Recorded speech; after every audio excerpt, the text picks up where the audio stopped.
Nuevo editorial de verano, por supuesto, es el tercero del año. El tema de hoy tiene que ver con el talento argentino, ese mismo que exportamos en jugadores de fútbol que brillan en las grandes ligas del mundo. Bueno, se ha dado un fenómeno en los últimos años de talento argentino exportado dentro de la industria automotriz. Ahora vamos a hablar de eso y va a ser, creo, interesante conocer qué hay también detrás de esta selección que las marcas están haciendo de gente que ha tenido un paso preponderante por la industria automotriz argentina. Cómo somos realmente un máster, ¿no?, en lo que hace a la industria automotriz. Y por qué no en periodismo, ¿no? También, porque al haber tantas cosas para analizar, un periodista especializado también tiene que abarcar otros temas. Pero antes de empezar con este tema, quiero agradecer profundamente a todos y cada uno de los que nos están siguiendo, ya sea en este canal de YouTube, en las redes sociales, nuestro canal de Instagram o Facebook, para mostrarles las novedades del trabajo que hicimos y vamos a continuar haciendo en la costa atlántica bonaerense. Y también a Luciano Murialdo, que estuvo trabajando con nosotros, Lucho, como muchos ya lo están conociendo, que viajó a la costa, así que nos fuimos 15 días con Lucho a la costa y realmente hemos hecho hasta 6 notas en un solo día. Y a veces podemos tener errores, nos puede fallar un micrófono, como se nos rompió en la nota con el director de Plan de Ahorro de Stellantis. Le pedimos disculpas por eso. También en lo que hace al afán de subir el material, a veces no hay tiempo de chequearlo. A mí me encantaría, hoy Lucho entiende lo que es trabajar en Auto al Día y seguir el ritmo de la información. Eso antes lo sabía Mar Muñoz, que se tuvo que quedar acá donde estoy ahora, en Villa Constitución, al cuidado de Amaro, que no la está pasando del todo bien, pero vamos a tratar de recuperarlo y mantenerlo con nosotros a nuestro perro. Pero más allá de estos mensajes parroquiales, lo cierto es que hemos tenido un verano muy movido, muy intenso, muy politizado, lo que es la industria automotriz, con todo el tema del impuesto interno. Hemos hecho notas con el presidente de ADEFA, Martín Zuppi, que creo es la única nota que dio en lo que va del año. Tal vez lo haya hecho con otro medio radial, no lo sé, pero creo que en la costa fuimos los únicos. La nota que dijimos también con el director de Plan de Ahorro de la empresa número 1 en planes como es Stellantis.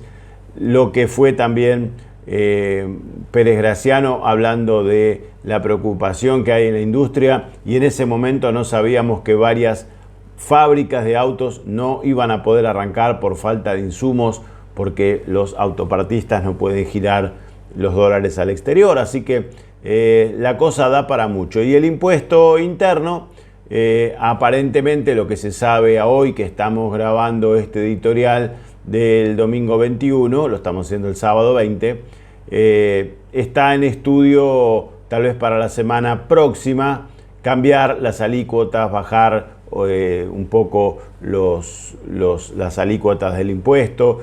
No se sabe si se va a quitar la primera escala y tampoco se saben los montos, aunque sí, por supuesto, va a ser más alto. Inclusive se habla también de actualizar este impuesto una vez por mes, porque estamos teniendo una inflación tan alta que cada 3 meses sería ilógico y hasta imposible para las terminales hacer pedidos de autos extra zona, que cuando lleguen uno no sabe a qué precio lo va a poder vender. Dicho todo esto, quizá la semana que viene haya novedades del impuesto y podamos hacer un nuevo editorial al respecto. Vamos al tema que nos ocupa hoy. Talento argentino. Miren, en las últimas horas, Carlos Arlenga, que ustedes lo deben conocer por su paso bastante mediático por General Motors Argentina, presidente primero de General Motors Argentina, después de General Motors Sudamérica, después se fue de la industria, armó un conglomerado como un grupo de inversión con la idea de comprar y reflotar empresas relacionadas con la industria. Estuvo trabajando un tiempo en eso y fue tentado a volver a la industria, lo hizo como presidente de Stellantis México. Allí hicimos un vivo con Carlos, con quien tengo una relación personal muy importante, que ahora vamos a comentar algo al respecto sobre nuestra relación con los presidentes de distintas empresas que, siendo argentinos o habiendo pasado por Argentina, los hemos conocido en funciones menores, y hoy tenemos llegada a gente realmente importante, grosa, y eso se hace gracias a una tarea previa de conocimiento. Así que le vamos a contar algunas anécdotas también. Y Carlos de México duplicó las ganancias de Stellantis México, realmente hizo un muy buen trabajo y fue nombrado como el nuevo CEO de Stellantis Norteamérica, el mercado más importante de la empresa número 1 del mundo, como es Stellantis, bueno, en este caso Norteamérica.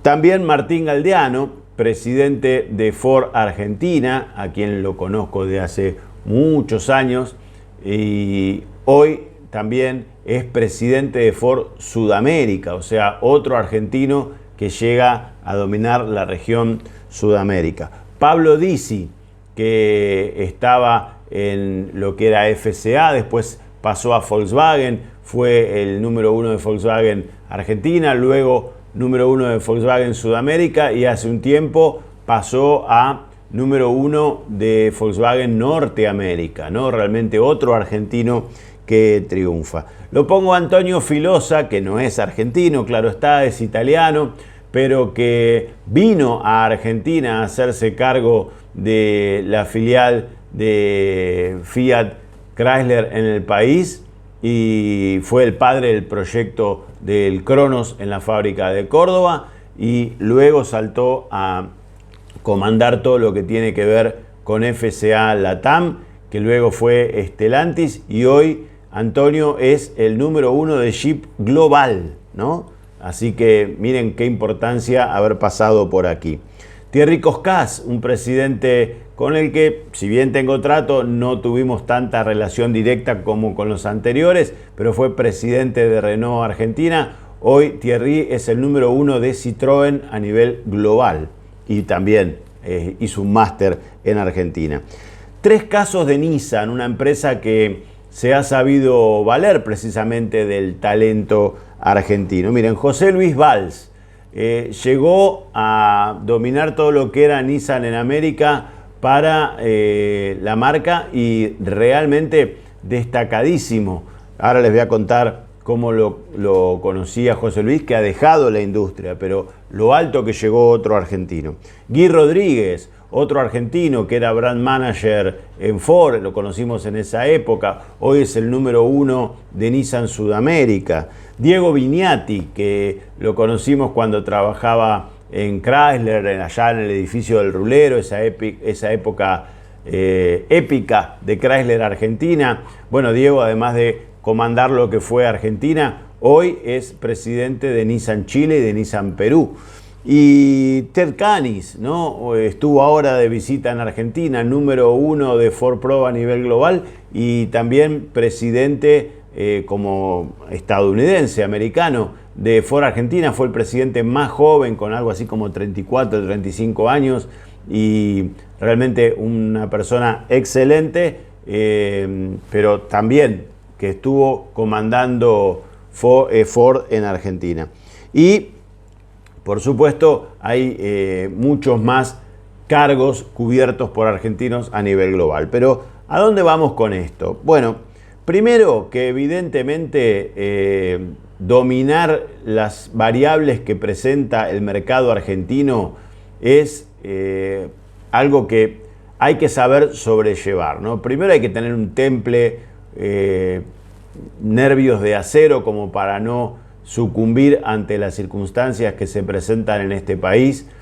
Yo no sé si hay otra economía a nivel global donde haya industria automotriz. Somos uno de los 20 y pico, 21, 22 países en el mundo que tiene industria automotriz, que tiene las variables económicas que tenemos nosotros. Y en la nota que hicimos con Ricardo Flamini, que también era brand manager y hoy es presidente, era brand manager de Ford y hoy es presidente de Nissan Argentina, con un futuro seguramente brillante para Ricardo. En el programa de esta semana hicimos una nota extensa con él en el stand de Nissan en este verano en Cariló, y una frase que él decía: es un milagro que la industria automotriz exista en Argentina, y algo de razón tiene, porque tenemos una trayectoria enorme, pero son 11 las terminales radicadas para un mercado así de chiquitito a nivel global.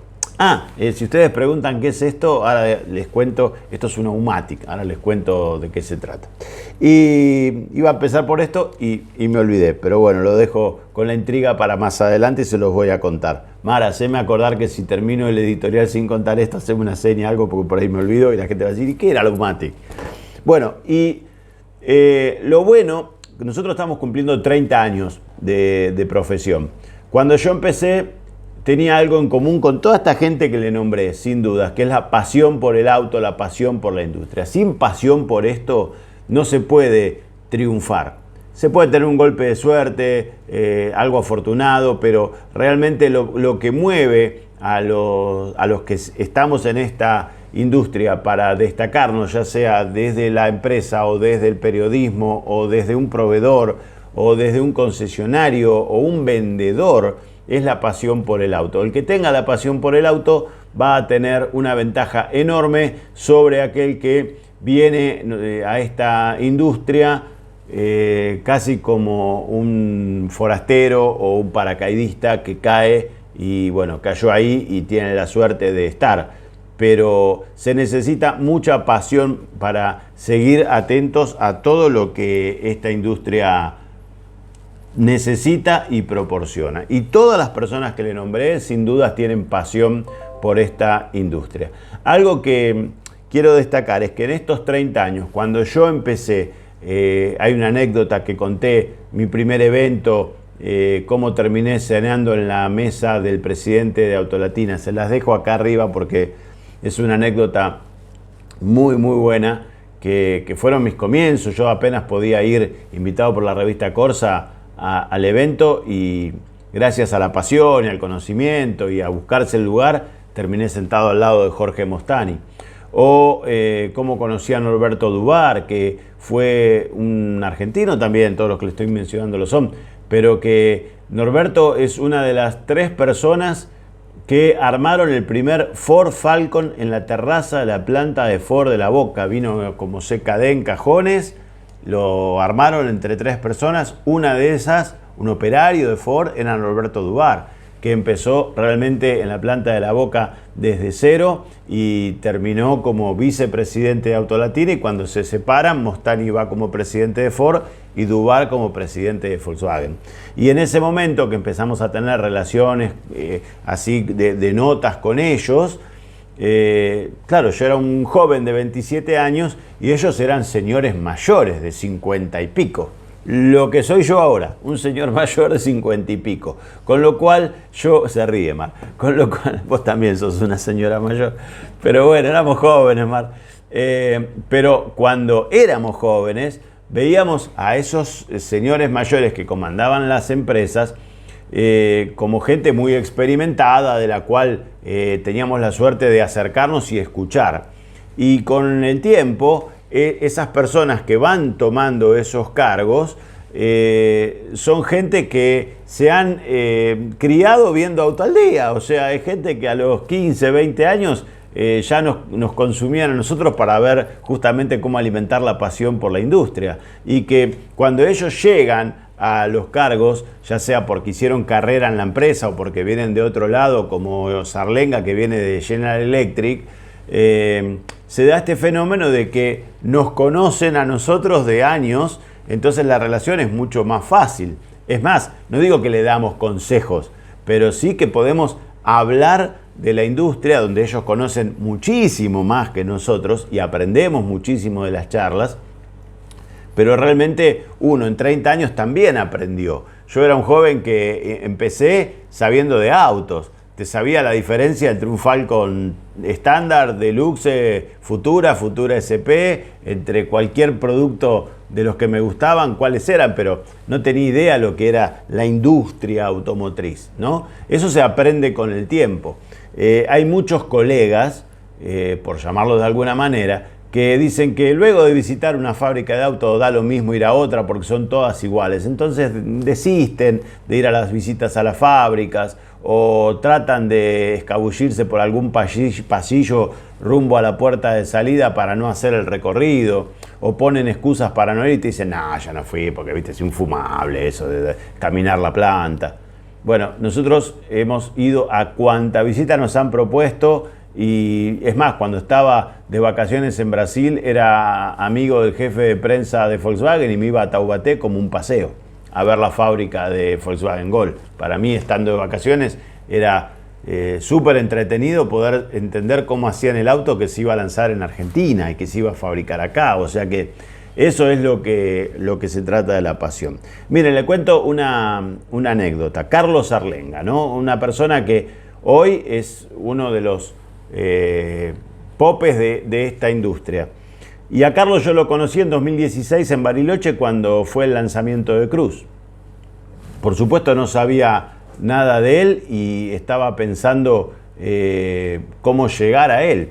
Y pedí una nota y me dijeron, no, Sarlenga no da entrevistas. Bueno, lo acepté. Después viene Carlos, se presenta y le digo, qué lástima que no vamos a poder hacer una entrevista. ¿Cómo que no? Podemos hacer todas las entrevistas que quieras. Ah, sí. Bueno, ahí hicimos la primera entrevista con Carlos. El evento de Cruz no salió muy bien y lo que él me dijo fue, ¿qué te pareció el evento? Y yo le dije, bueno, te voy a contar la verdad. Sí, por favor. Para mí estuvo bien esto, estuvo mal esto. Bueno, todo lo que uno suele decir. Por lo general, a esta gente muchos le escriben el diario de Irigoyen o le cuentan que está todo bien o que salió todo bárbaro, ni hablar si esa persona es invitada, ¿no? O sea, no, por ahí no se le ocurre decirle algo estaba mal. Y a mí se me ocurrió decirle lo que pensaba.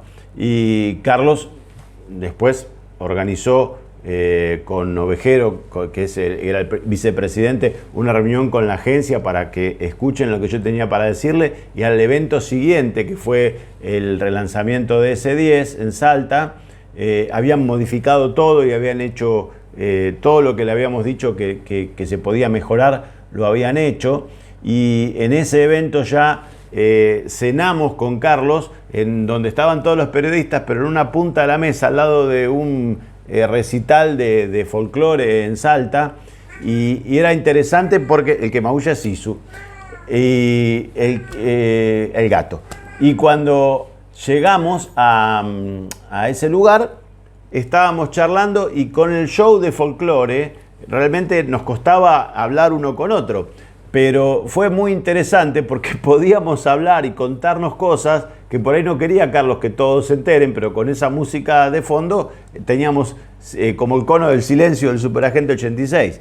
Así que fue muy interesante. Y a partir de ahí, siempre a Carlos, y como a todos, yo le fui con la verdad. Y cuando en ese evento yo dije, pero una pickup 4x4 no puede tener un auxilio 16 con llanta 17 o 18, diferente. Y Carlos organizó una cena cuando vino nuevamente a la Argentina, porque ya estaba también mucho tiempo en Brasil, y fui a esa cena y había una persona que me la presentó con el nombre y apellido, pero que prácticamente no hablaba, y me dijo, bueno, contame qué te pareció el evento, decime francamente, bueno, ¿qué te pareció el tema del auxilio? Y le digo, no, es la única pickup 4x4 que tiene un auxilio de otra medida. Y ahí le preguntó a esa persona, ¿eso que dice Eduardo es verdad? Y la otra persona dijo, sí. Dijo, bueno, entonces te prometo que al menor cambio que haya que hacerle, antes no se puede por todo un proceso industrial, pero cuando venga el cambio menor, el minor change, como le llaman ellos, a la pickup, ese tema se va a solucionar. Y si ustedes ven, después yo hablé mucho de que eso General Motors lo iba a solucionar, y lo solucionó. O sea que ahí uno ve cómo también alguien que sabe escuchar aprende también de alguien que sabe dar una opinión sin decirle está todo magnífico, todo bárbaro. Martín Galdeano, que hoy es presidente de Ford Sudamérica. Yo a Martín lo conozco desde hace muchos años, por supuesto que es mucho más joven que yo. El padre, Eduardo Galdeano, fue gerente en Ford y yo lo conocí desde que empecé a trabajar. Y hablaba con Martín cuando era un joven prometedor, ¿no? Que uno decía, este muchacho tiene futuro en la empresa. Incluso ya cuando se lo marcaba como que estaba camino a presidente, competía con otra persona internamente por ese puesto, y cuando tenía oportunidad, no era común verlo en los eventos, pero teníamos afinidad. Martín venía, charlábamos, tomábamos café, uno se da cuenta cuando hay buena empatía con la otra persona y nos ponemos a charlar, siempre sobre la industria. Así que esto también marcó que cuando después Martín fue presidente de Ford, tengamos una excelente relación. Las notas que hacemos con él, ahora lo van a ver en el lanzamiento o presentación de Ford Bronco, poder hablar, poder opinar, poder decirle lo que uno piensa. Y como nos enseñó Rodolfo Ceretti, cuando le hice mi primera nota, porque bajaron al Galaxy 40% de precio, y yo fui a hacer una nota con unos meses de experiencia, me dijo, señor periodista, usted pregunte lo que tenga que preguntar, que lo que importa acá no es lo que usted pregunte, sino lo que yo le responda. Bueno, eso es un máster para mí también de periodismo. Y Pablo Disi, que hoy es el número 1 de Volkswagen Norteamérica, alguien que yo no conocía, y da la casualidad que en una cena de esas que organizaba Ronnie Frost en los viajes de Cariló, en Tante, el mejor restaurante de Cariló, estábamos terminando de grabar, y cuando llegamos a la mesa donde nos teníamos que sentar, quedaban 3 lugares, así que nos sentamos en esos lugares, mi camarógrafo y yo, y de repente quedaba un lugar solo y viene un señor y dice, disculpen, ¿ese lugar está vacío? Sí, siéntese. Y nos ponemos a charlar porque se sentó al lado mío. Y yo no sabía quién era. Obviamente él sí sabía quién era yo, pero empezó a preguntarme de la industria y cómo veía, y yo le preguntaba a él, y en un momento le digo, veo que estás muy empapado del tema industria. ¿En qué medio trabajás? Pensando, si vas a ser un colega mío, va a ser una competencia dura. Dice, no, yo trabajo en Volkswagen, soy el nuevo CEO de Volkswagen Argentina. ¿Qué tal? Mucho gusto, Pablo Disi.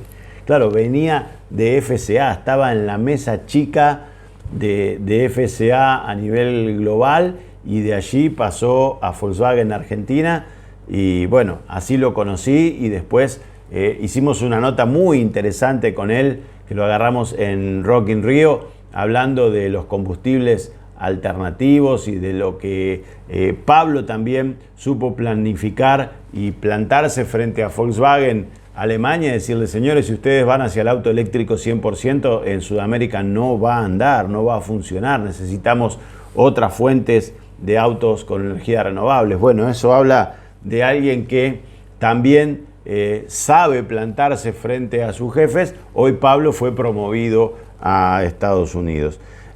Antonio Filosa, que vino a Argentina, y también tuvimos un desayuno con él, después lo entrevistamos para lo que fue el proyecto Cronos, y claro, son esas personas que los que trabajan por debajo de él lo ven como una persona, obviamente, el número 1, líder, pero el que lo conoce desde otro momento, por ahí yo lo veo a Antonio y nos damos un abrazo, y la gente dice, uy, mirá, se dieron un abrazo, se ve que se conocen, o lo que me pasó con José Luis Valls. Es algo muy, muy gracioso, porque José Luis Valls, que llegó a número 1 de Nissan Norteamérica, imagínense que en el salón de Detroit, donde yo iba, una nota con Valls estaba pautada con 2 meses de anticipación, y te decían, bueno, tiene de las 15:10 hasta las 15:23 para hacerle unas preguntas a José Luis Valls. Y a nosotros nos decían, si podemos hacer una nota con él de 15:25 a 15:32. Nosotros decíamos que sí. Y después pasaba yo por el stand de Nissan, y Valls estaba dando su nota, y por ahí justo cuando terminaba, arriba del escenario, era un saludo y José Luis bajaba del escenario y lo voy a decir en criollo. ¿Qué haces, boludo? ¿Cómo andás? Nos dábamos un abrazo porque José Luis entregaba los autos de flota en General Motors, en Chrysler, en el rulero, con Moira, con Vignati, o sea que lo conocíamos de esa época. Y la jefa de prensa se volvía loca, ahora tenés, dice, ahora voy a hacer una nota con Eduardo, y ya está. Y entonces, todo ese tipo de relaciones que nos dan los años son realmente muy buenas cuando estas personas llegan a esos cargos. Guy Rodríguez, hacíamos notas con Guy muy interesantes en Ford, realmente muy buenas, con preguntas que eran difíciles para Guy. Y ahora también tenemos llegada directa de gente a la que podemos comentarle algo vía WhatsApp. O Diego Vignati, ¿no? Que también estaba en esa época con Balsa en el rulero y hoy es presidente de Nissan Chile o de Nissan Perú, y uno dice, bueno, tengo acceso directo para preguntarle, che, Diego, ¿va para Chile la 4x4 con caja automática versión S? Y es algo que uno dice, qué valioso. Pero bueno, porque hay gente que no se subió al caballo porque le dieron un cargo. Simplemente sigue siendo el mismo Diego Vignati que por ahí me lo cruzaba en la cancha de Boca hinchando los dos por nuestro equipo. Y esas cosas son los que se valoran. Y algo que cambió mucho en estas épocas, lógicamente, es la comunicación, las redes sociales y toda esta gente que las empresas prepara para ese cargo, tienen que competir con distintas personalidades de distintas partes del mundo para lograr llegar a ese cargo. Y no es solamente porque sepan mucho de economía, mucho de finanzas, mucho de producto. También tienen que saber relacionarse con la gente, tienen que saber comandar un equipo, tienen que ser respetados, no solo por ser un tirano, que si lo miraste mal un día te echó y se acabó la carrera, no. Tienen que saber escuchar y muchas veces es valioso para los que están debajo de un CEO saber manifestarle cierto punto de discordia, ¿no?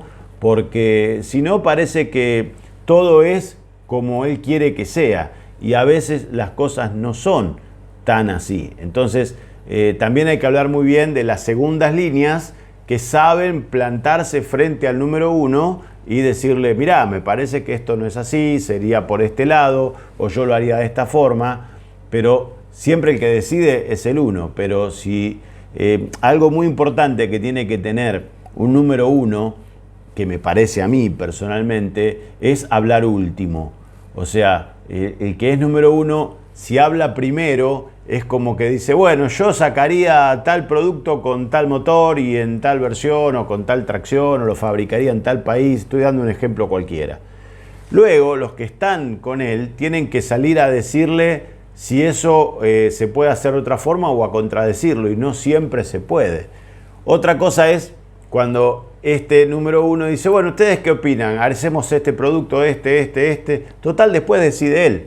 Pero hablando último, escuchó a todos sobre la opinión que cada uno tenía al respecto. Y hay un montón de anécdotas que definen a lo que es el número uno y cómo se maneja, ¿no? Una que me viene ahora a la memoria, que la contó el propio Daniel Herrero de Toyota, que es cuando consiguió en Japón, como presidente de Toyota Argentina, que hagan la pickup Gazoo Racing. La Hilux Gazoo Racing. Eso también es talento argentino, porque Daniel tenía en la cabeza hacer una versión deportiva de una Hilux, y en el mundo Toyota, si había algo alejado de la deportividad, era una Hilux. Entonces fue a una reunión cumbre en Japón y le presentó a su superior. Lo contó él en una anécdota cuando fue la presentación de la Gazoo Racing 4, que él empieza entrevistándome a mí. Algo muy gracioso, y contó esa anécdota. Se las dejo acá, esa nota, por si la quieren conocer de primera mano. Pero él plantea la posibilidad y le dicen, no, de ninguna manera, nada más alejado de la realidad que una Hilux deportiva. Daniel, que tenía toda la fuerza para eso, lo que hizo fue, cuando ya estaba por empezar la reunión y estaba por entrar el número 1 a la sala, con esta persona que le dijo que no, fue y delante del escritorio del número 1 desparramó la carpeta abierta con las fotos de la Hilux Gazoo Racing, la primera generación. Y cuando vino el número 1 y vio eso, dijo, ¿qué es esto? Qué interesante, me gusta. Hasta el que le había dicho que no, dijo, ¿vio? Es una decisión brillante de la empresa. Bueno, de eso se trata también, tener el coraje, el talento y saber jugar en estas ligas para llegar. Y en eso los argentinos realmente nos destacamos muchísimo. No solo conquistamos el mundo con el deporte, sino que tenemos, por supuesto, un montón de cualidades que nos hacen destacar.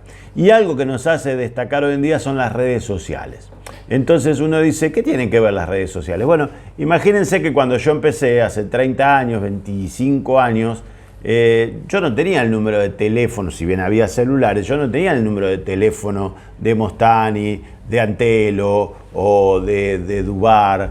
Apenas podía tener el de Ronnie Frost, que era no apenas, un capo Ronnie, pero digamos, era el jefe de prensa. Hasta ahí se podía llegar, a los jefes de prensa, a los directores, pero a un presidente, llamarlo y que te atienda, realmente era imposible.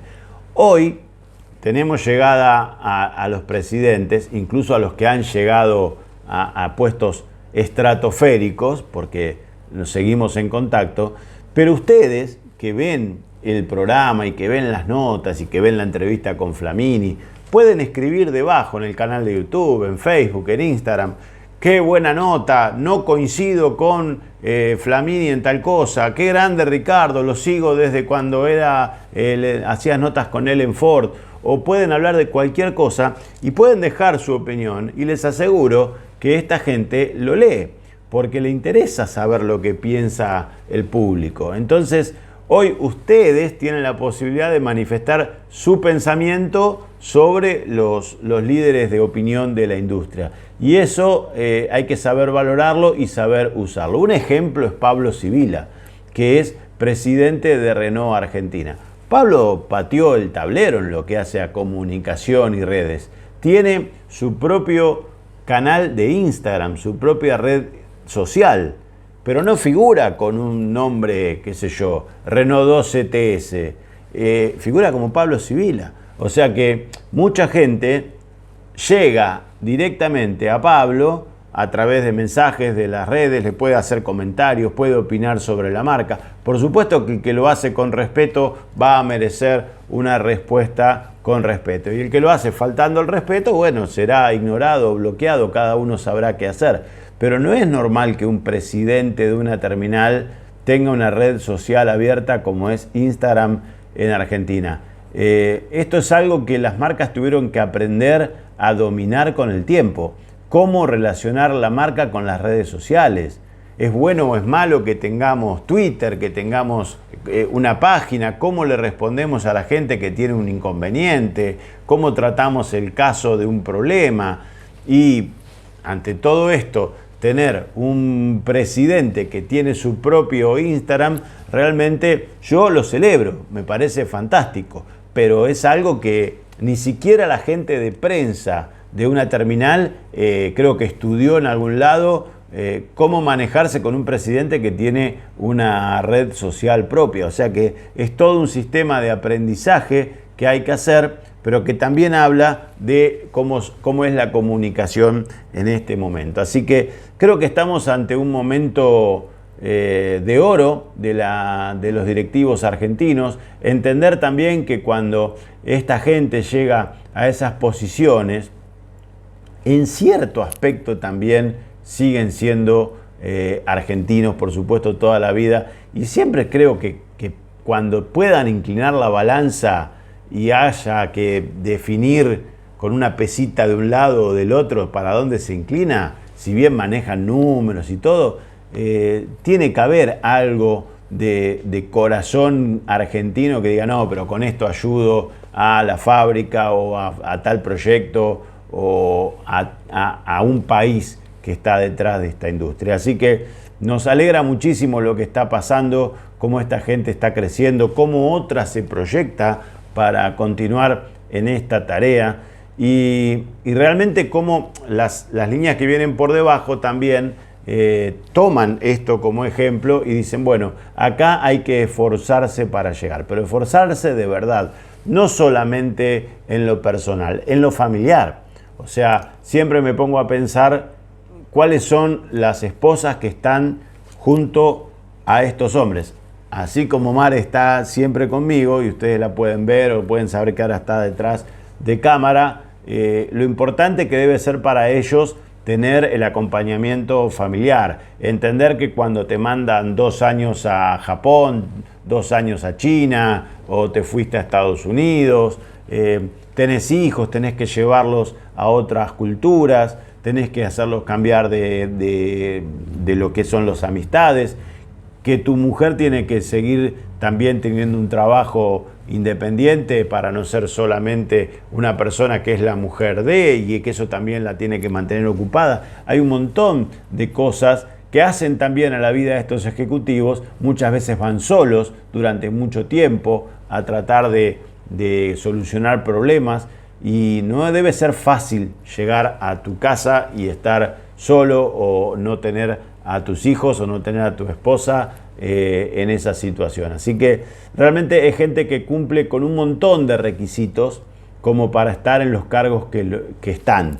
Y desde aquí va nuestra más sincera felicitación a cada uno de los que hemos nombrado. Si me olvidé de alguno, sepa disculpar. Debe haber más gente que está en cargos o que ha pasado por cargos importantes y que a lo mejor se me fueron de esta lista, pero que realmente creo que engloba lo que es Argentina como un máster de manejo de la industria. Cómo entender, que es un poco lo hablábamos con Galdeano en la nota que hicimos con él ahora en Pinamar, que los capitanes de mares calmos no son buenos navegantes. Los que saben realmente comandar todo esto han hecho, por supuesto, un manejo especial de la situación.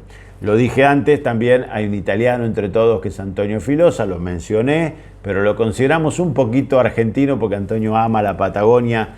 Cada vez que tiene vacaciones viene a la Patagonia, ama nuestro país. Así que creo que hay algo relacionado entre la industria y nuestro país, nuestro mercado, nuestra cultura, nuestra educación.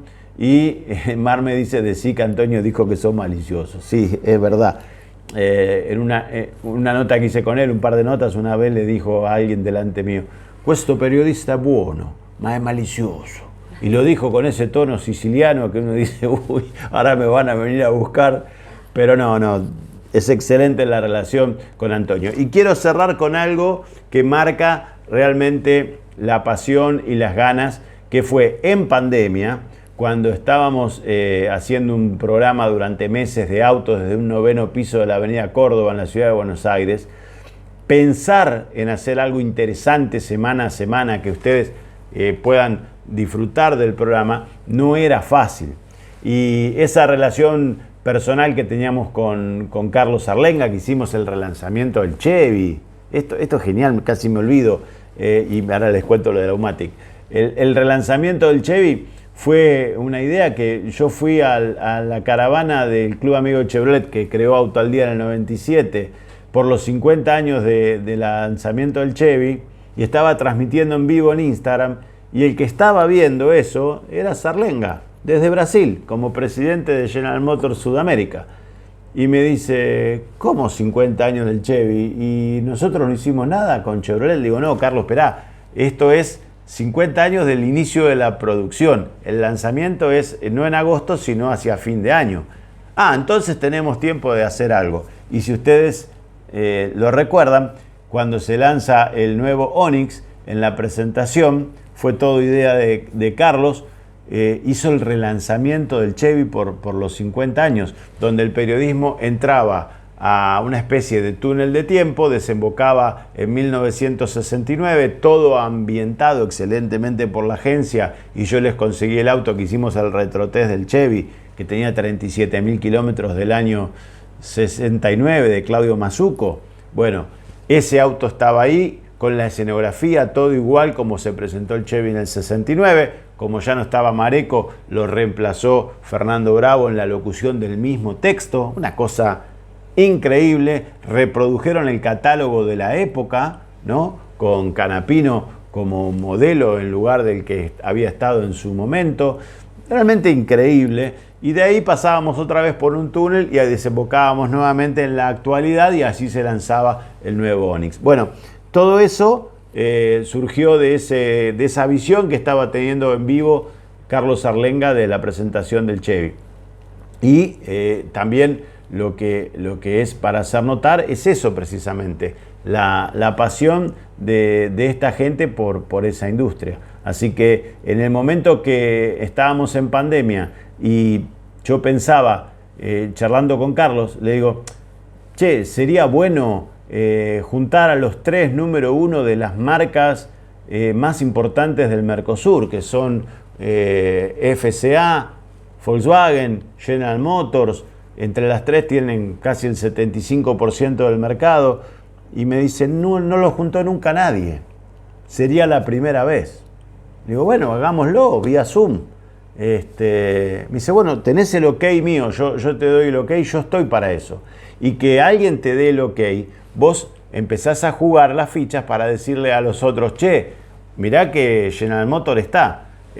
Si vos está, el otro tendría que estar. Entonces Pablo Dizzi dijo estoy, y Filosa dijo estoy, y nos juntamos los 3, cada uno en su lugar, y pudimos hacer un primer encuentro cumbre, un programa que para mí fue un punto máximo de lo que hicimos en pandemia, entre todo lo que hicimos, pero juntar a estos 3 grosos que hoy, si nos ponemos a pensar dónde están, miren lo que son las vueltas de la vida, ¿no? Filosa, como CEO de Jeep, trabaja codo a codo con Carlos Arlenga, que es el número 1 de Stellantis Norteamérica, y Pablo Dizzi es hoy rival de ellos en Norteamérica también con Volkswagen.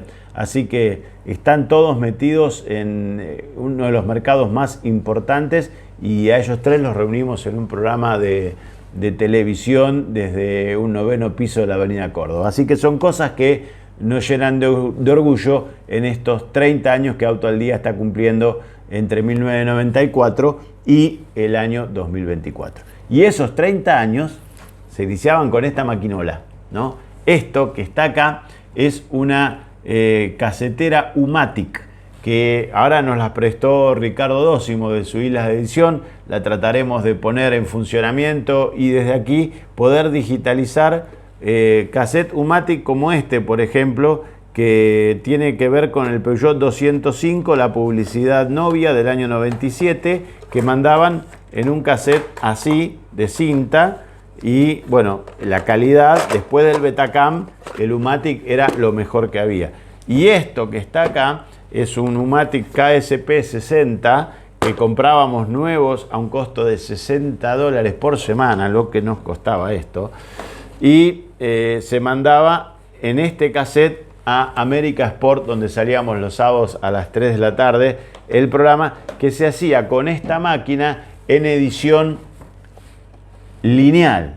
Es decir, hoy cualquiera que sabe editar en un teléfono, en una computadora, sabe que la edición es no lineal. Vos podés grabar algo acá, otra cosa la grabás en otro lado, después lo mezclás, pones esto primero, te traes algo, te bajás una foto. Bueno, en ese momento este cassette se compraba a 0 kilómetros, se lo hacía correr, lo que llamaba, se ventilaba, se volvía a 0 y se arrancaba el programa en el estudio de Brown Televisora Comunitaria. Se ponía rec play con esta máquina, el cassette empezaba a girar, desde un Super VHS se tiraba la cortina de apertura, y cuando terminaba la cortina, Darío Vera, que era el editor, ponchaba para que la cámara fija, una 9500 Sony, nos enfoque, y ahí arrancaba yo, vamos a suponer a las 9 de la mañana, a decir: hola, ¿cómo están? Bienvenidos, estos son los temas que tenemos para hoy en Auto al Día. Yo decía los temas y Darío ponía stop en la máquina. Tenía que rebobinar y desde distintos cassettes Super VHS ir insertando toma por toma para hacer el Hoy en Auto al Día. Y después otra vez a grabar el copete para decir: bueno, Dale. Bueno, empezamos con una nota que estuvimos en tal lado. Vamos a ver esto o un test. Ese test de 25 minutos, editarlo a lo mejor llevaba 8 o 9 horas. Y yo no me podía ir porque estaba en Bursaco, yo vivía en Capital. O sea que hay programas donde yo dije, hola, ¿cómo están? A las 10 de la mañana y dije, gracias, hasta la semana que viene a las 2 de la mañana del mismo día. Las ojeras, la barba ya crecida, yo en esa época no tenía esta barba, o sea que se notaba que algo había pasado en el conductor desde que dijo hola hasta que terminó el programa. Pero bueno, era todo con esta tecnología. Y ahora, gracias a Ricardo Dócimo, que es colega y amigo desde el año 93 que arrancamos en esto, bueno, vamos a ver si con Lucho también la ponemos en funcionamiento y recuperar cosas que tenemos en archivo Umatic realmente increíbles. Así que es un poco el balance de este editorial, que sé que se fue largo, pero que muchos de ustedes dicen, no importa, Eduardo, nos gusta escucharte los domingos a la mañana, así que hoy les contamos un poco lo que es este talento argentino y también historias, anécdotas de estos 30 años que Auto al Día está cumpliendo en este laburo y en esta pasión que es la industria automotriz.